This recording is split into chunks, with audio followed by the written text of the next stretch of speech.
don't want to have to worry about the executive producer trying to be all in the videos, all on the record, dancing. Come to Death Row. Did you thought that was you immediately, or it had to hit you later? I really couldn't believe it because homeboy, me and him were friends. Wow. Think about that. He got an album out there. He sold 6 million records. He sold 3 million singles. He got another album coming out. What's up, world? Welcome to a journey through hip-hop history that's deeper than you might think. It's your man, Charlemagne the God, and you're locked in with Thug Legacy Entertainment, where we break down the legends and the legacy. Today, we're diving into the real story behind the East Coast-West Coast beef, a saga that changed music forever. Most people think it started with Tupac and Biggie, but that's not where the war began. The roots go much deeper. Before they became icons of tragedy, the real rivalry was between two kings, Suge Knight and Sean Puffy Combs, now known as Diddy. These men were visionaries, but also fierce competitors. These two were building hip-hop empires on opposite coasts, each with a different vision and style shaping the sound and attitude of a generation. Suge's Death Row Records in LA moved like a street gang, powerful, intimidating, and always making noise in the industry. Diddy's Bad Boy Records in New York was all about flash, style, and radio hits. He brought a new level of swagger and business savvy to the game. They were both after the same prize, but their paths were bound to collide. The stakes were higher than anyone realized. This wasn't just a rap battle, it was a corporate war for control of hip-hop's future, with millions of dollars and reputations on the line. Suge and Diddy were the generals, fighting for power, money, and respect. Every move they made sent shockwaves through the culture. The artists became soldiers in a conflict that started long before the first diss track. Their loyalty and talent fueled the fire. It was a clash of philosophies, a battle for the soul of the culture. The music was just the surface. Underneath, it was about identity and pride. So, before we get into the details, remember, East versus West wasn't about two rappers. It was a movement, a division that shaped an entire era. It was about two CEOs, two architects shaping the blueprint for modern hip-hop, each determined to leave their mark on history. One ruled with fear and intimidation, commanding respect through sheer presence and power. The other, with branding and media mastery, turning every move into a headline and every artist into a superstar. Their conflict was inevitable. Two visions that couldn't coexist, destined to clash in the spotlight of a hungry world. To understand the war, you have to understand the men who started it. Their ambition, their rivalry, and their choices set the stage for everything that followed.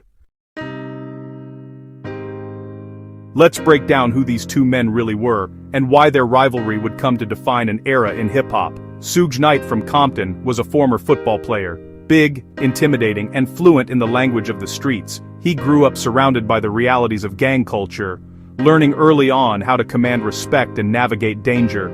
He built Death Row on fear and loyalty, projecting an image of being untouchable. Suge's presence alone could change the energy in any room. He was both a protector and a threat.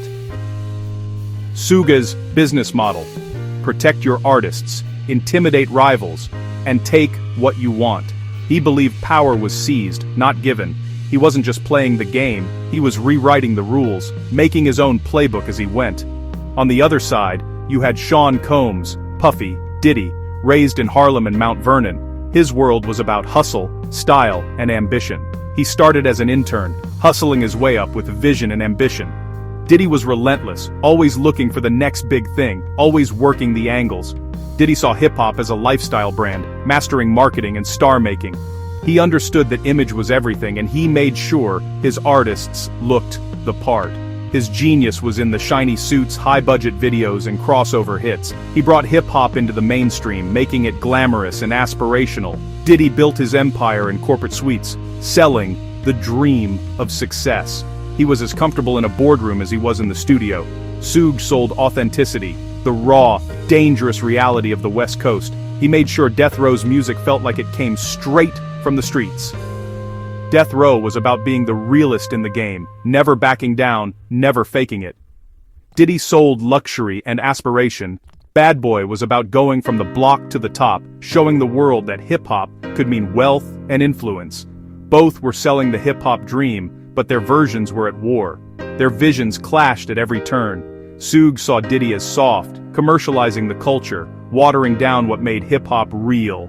Diddy saw Suge as a relic, using outdated, dangerous tactics that threatened the future of the business. They didn't just dislike each other, they represented opposite philosophies, two different blueprints for success. This fundamental clash made them rivals from the start, setting the stage for a legendary feud. Suge's world was about survival and dominance, where only the strong thrive. Diddy's was about transformation and mainstream success, turning street smarts into global influence. Their conflict was more than personal. It was a battle over what hip-hop could become and who would control its future. And that's why the stakes were so high, because the winner would shape the culture for generations to come. Now, let's talk about a night that would change hip-hop forever. This was the moment when the Cold War between East Coast and West Coast went public for the world to see. August 3, 1995, the Source Awards, held at the legendary Madison Square Garden in New York City.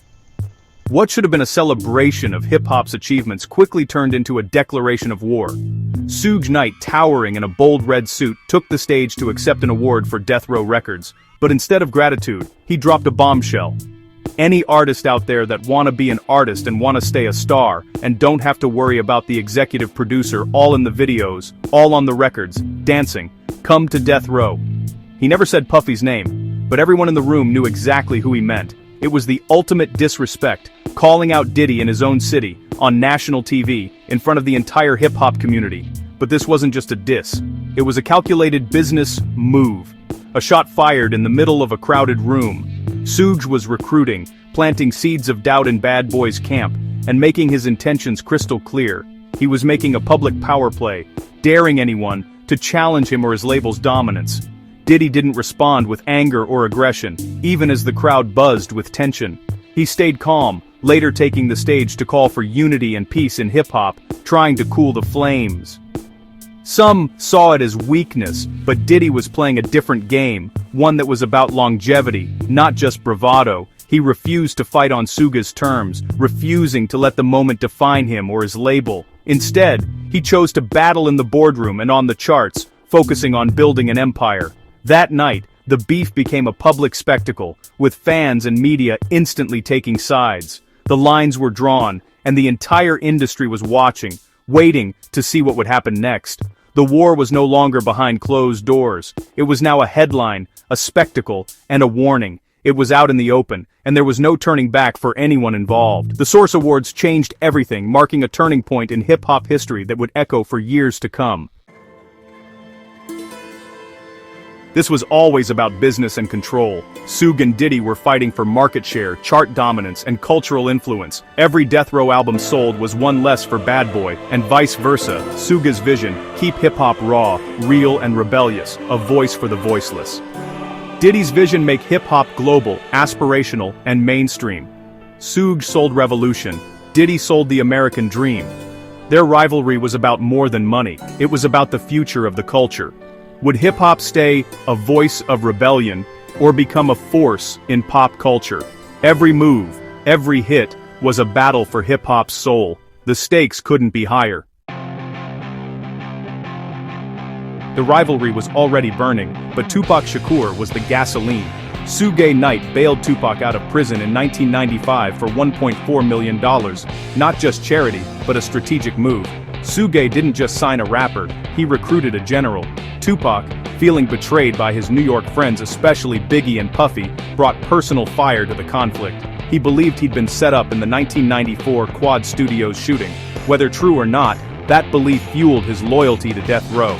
Tupac became the mouthpiece for Death Row's war on Bad Boy. Songs like Hit 'Em Up weren't just diss tracks, they were declarations of war. Suge weaponized Tupac's pain, letting him go all in. The business rivalry turned dangerously personal. The chess match became a street fight. With Suge and Tupac on the attack, Diddy played a different game. He knew he couldn't out-intimidate Suge, so he focused on success. Diddy doubled down on hit records, radio play, and building Bad Boy's brand. Songs like Mo Money, Mo Problems were his answer. Success as the best revenge. He let his achievements speak, rarely engaging in public beef. Every platinum record was a shot back at the West Coast. Diddy waged a silent war of perception, positioning Bad Boy as the victim. He made Death Row look like the aggressors. It was a masterclass in public relations and business strategy. In the end, Diddy's weapons were hits, not threats. Here's where the story turns tragic. The executive rivalry spilled into the streets, dividing fans by region. It wasn't just about music anymore, it was about identity. Tupac and Biggie became more than artists. They were symbols, generals in a war they didn't start. Every word, every appearance became a potential flashpoint. The tension left the industry and hit the clubs, concerts, and street corners. The line between entertainment and reality disappeared. Suge and Diddy started the fire, but it grew beyond their control. The media fanned the flames, turning the beef into a self-perpetuating machine. Rumors and paranoia ruled. The stakes escalated from record sales to personal safety. The rivalry stopped belonging to Suge and Diddy, it belonged to the streets. The music, once unifying, became a dividing line. The corporate beef mutated into a cultural civil war. The casualties were no longer just egos or deals. Real lives were at risk. The creators lost control of their creation. The wildfire was burning out of control, and the cost was about to become devastatingly real. The tragic irony. Tupac and Biggie were once friends, but the machine Suge and Diddy built was too powerful. The East versus West narrative forced them into corners. They became chess pieces, sacrificed in a game played by kings. Tupac's murder in 1996 marked the point of no return. The war turned deadly. Suspicion and grief took over. 6 months later, Biggie was killed in LA. The kings of both coasts were gone, victims of a conflict they didn't create.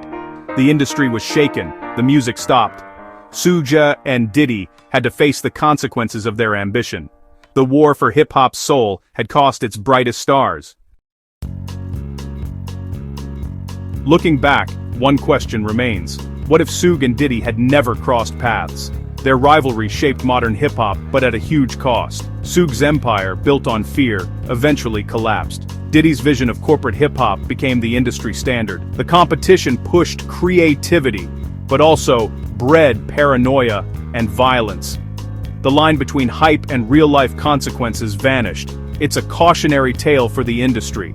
Two men, two visions, changed everything. Would East versus West even exist, as we remember it if not for them? Peace.